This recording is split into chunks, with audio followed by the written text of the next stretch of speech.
Welcome.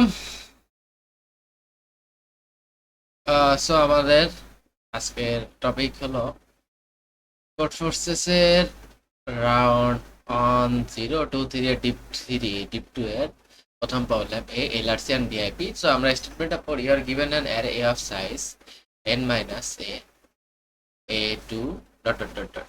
এটা আপাতত আমাদের দরকার নাই। আমরা স্টেটমেন্টে আসি। You need to divide n elements into two subsequence B and C satisfying the following condition. এলে আমাদের অ্যারেটাকে দুইটা সাবসিকোয়েন্সে ডিভাইড করতে হবে। সাবসিকোয়েন্স গুলো এরকম কন্ডিশন স্যাটিসফাই করবে। Is element belongs to exactly one sequence. একটা এলিমেন্ট একটা সিকোয়েন্সের মধ্যেই থাকবে। Both sequence B and C contains at least one element. কোনো সিকোয়েন্স খালি যেতে পারবে না। জিসিডি অফ বি সিকোয়েন্সের এলিমেন্ট গুলো জিসিডি আর সি সিকোয়েন্স এলিমেন্ট গুলো জিসিডি সমান হবে না। আমি এখানে একটু এক্সপ্লেন করে দিই। আমরা এখানে কিভাবে কি করতে পারি, আমরা প্রথমে এক্সাম্পলটা দেখি। আমরা এখানে দেখি সাবসিকোয়েন্সটাকে আমরা প্রথমে দেখি। সাবসিকোয়েন্স হলো অ্যারের কন্টিনিউয়াস ম্যানারে অ্যারেটাকে সেগমেন্ট করতে পারি, নাও করতে পারি। যেমন আমরা একটা সাবসিকোয়েন্স আমরা নিতে পারি 1 9, এটা নিয়ে একটা সাবসিকোয়েন্স আমরা তৈরি করলাম বি 1 9। আমরা এটা কিন্তু কন্টিনিউয়াস ম্যানারে নেই। তারপর আরেকটা সাবসিকোয়েন্স আমরা সি 50 20 51 এইভাবে আমরা সাবসিকোয়েন্স করতে পারি। আরেকটু বোঝার সুবিধার্থে আমরা এইভাবেও করতে পারি। অ্যারে অ্যারে এটা এইভাবে করতে পারি। আমরা 1 51 নিলাম আর 20 9 নিলাম। এভাবে একটা সাবসিকোয়েন্স তৈরি করতে পারি যেখানে কোনো এলিমেন্ট কন্টিনিউয়াস ম্যানারে কন্টিনিউয়াসলি থাকতেও পারে, নাও থাকতে পারে। এবার আমরা একটা সাবসিকোয়েন্স তৈরি করব। এবার আমরা দুইটা সাবসিকোয়েন্স তৈরি করতে হবে যাতে একটা সাবসিকোয়েন্সের জিসিডি আর একটা সাবসিকোয়েন্সের জিসিডি সমান না হয়। আমরা এটা কিভাবে, এখানে এখানে জিসিডি কত 1, এই জিসিডি হলো 1, এখানে জিসিডি হলো 1। So this is invalid. এবার আমরা আরেকটু দেখি।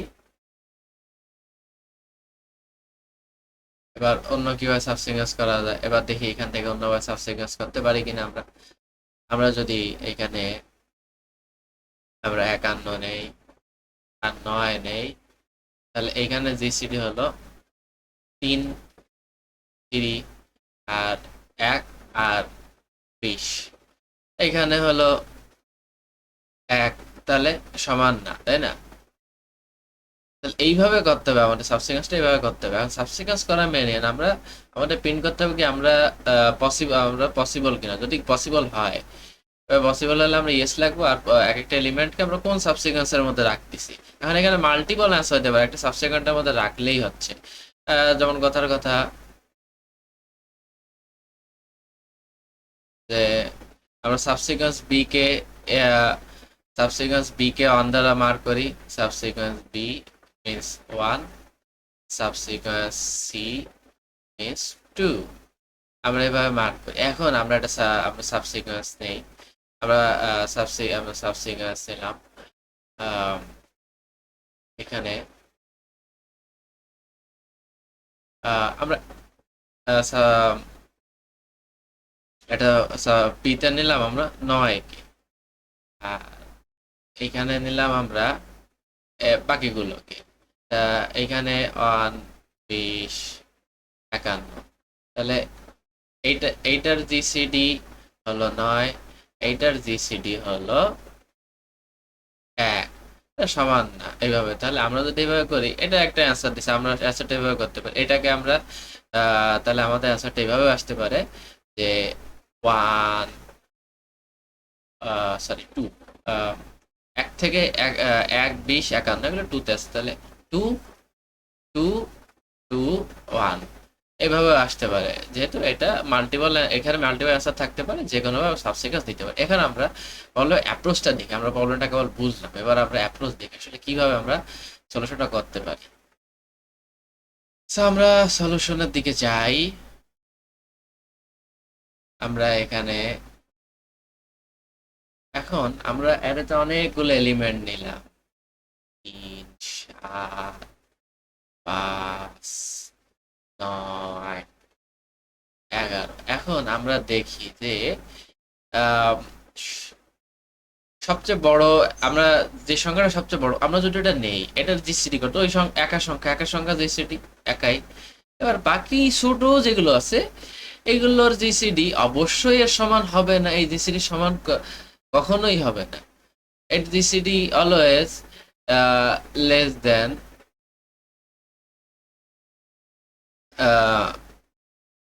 এই পার্টটুকু জিসিডি। তাহলে একটা আমরা যদি সবচেয়ে বড় সংখ্যাটাকে একটা সাবসিকোয়েন্সের মধ্যে নেই, আহ, আর বাকিগুলোকে আরেকটা সাবসিকোয়েন্সের মধ্যে নেই, তাহলেই কিন্তু আমাদের এখানে আনসার হয়ে যাবে। এখন আমাদের এখানে নো কোন ক্ষেত্রে আসবে, কোন জায়গায় একটা এস কেস আছে। এস কেসটা হলো আমাদের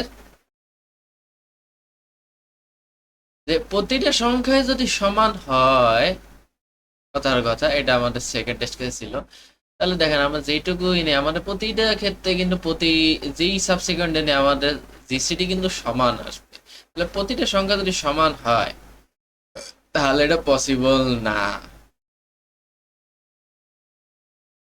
মিন ম্যাক্স সমান হলে এটা পসিবল না। সো আমাদের, তাহলে আমাদের এখানে থিওরিটা কি দাঁড়াচ্ছে, এবার আমরা সলিউশনের দিকে যাই। আমাদের এখানে মেন সলিউশনটা হলো, আমরা নোটটা লিখি, আমাদের মেন নোট। এবার আমরা কোডের দিকে যাই, আমরা সলিউশনটা দেখি যে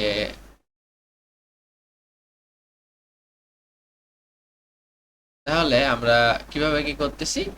আমরা বড়টাকে একটা সাবসিকুয়েন্সের মধ্যে নেব। তাহলে আমরা কি করতেছি, এটাকে আমরা প্রথমে এর আগে আমরা এই যে টেস্ট কেস ইনপুট নিলাম। এবার প্রতিটা টেস্ট কেসের জন্য সলিউশন লিখলাম আমরা একটা ফাংশনে। তো এখানে আমরা কি করতেছি, a = 0, আমাদের এটা দরকার নেই। আমরা মিন মিন আর ম্যাক্স ক্যালকুলেট করার জন্য, আর এতে ইন্ডেক্স ক্যালকুলেট করার জন্য, ইন্ডেক্স জানার জন্য আমরা নিছি। এবার আমরা ইনপুট নিলাম। এবার ইনপুটে যদি দেখি যে আমার ইনপুটটা ম্যাক্সের চেয়ে বড়, তাহলে আমরা ম্যাক্স নিলাম। ম্যাক্স ম্যাক্সটাকেও আপডেট করলাম, ওর ইন্ডেক্সটাকে আপডেট করলাম। মিনের ক্ষেত্রেও তাই। এবার আমি যদি দেখি ম্যাক্স আর মিন সমান মানে প্রতিটা এলিমেন্টই সমান এখানে, এভরি ইজ ইকুয়াল। তাহলে আমার এখানে অবশ্যই নো অ্যান্সার আসবে, আমরা রিটার্ন করে দেবো, নাহলে আমাদের অ্যান্সার আসবে ইয়েস। এবার দেখেন আমাদের MXI, এবার আমরা কি করতেছি, এবার আমরা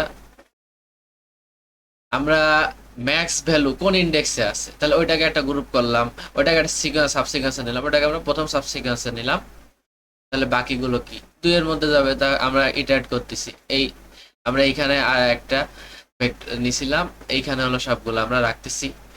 আহ, এই প্রতি কোন কোন এলিমেন্ট কোন কোন সাবসিকুয়েন্সের মধ্যে যাবে এটা আমরা রাখতেছি। এখন আমরা ট্রাভার্স করতেছি, এটি ইনিশিয়ালি -1 করে। এখন যদি এটা যদি -1 হয়, তাহলে মানে এটা আমরা তো ম্যাক্সটাকেই একটা সিকোয়েন্সের মধ্যে রাখছি, তাই না? তাহলে এটা -1 মানে ওটা তাহলে ওটা ম্যাক্স না, তাহলে ওটা অবশ্যই অন্য সিকোয়েন্স যাবে, 2 তে যাবে।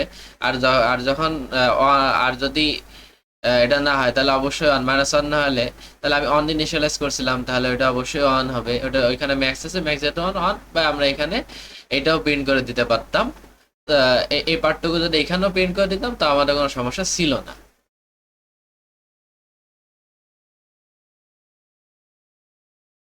সো এইটুকুই, that's all. Thank you, good bye.